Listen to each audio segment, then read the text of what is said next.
تاریخ کی ایک ایسی قوم جنہیں بے شمار نعمتوں اور قدرتی وسائل سے نوازا گیا تھا، انہوں نے ایسا کون سا عمل کیا کہ ان پر 2 عذابیں نازل ہو گئیں۔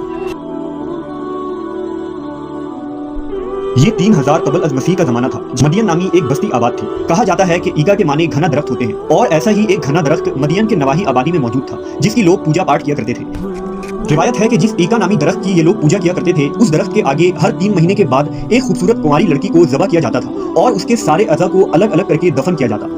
لہٰذا اہل مدائن کی رشد و ہدایت کے لیے اللہ نے ان میں حضرت شعیب علیہ السلام کو مبعوث کیا کرتے۔ حضرت شعیب کی دعوت کے جواب میں اہل مدین تانا زنی کرتے ہوئے انہیں سنگسار کرنے کی دھمکیاں دینے لگے۔ قوم کے لوگوں کی دھمکیوں کے بعد حضرت شعیب کو اس بات کا اندازہ ہو گیا کہ ان کے دلوں پر مہر لگ چکی ہے۔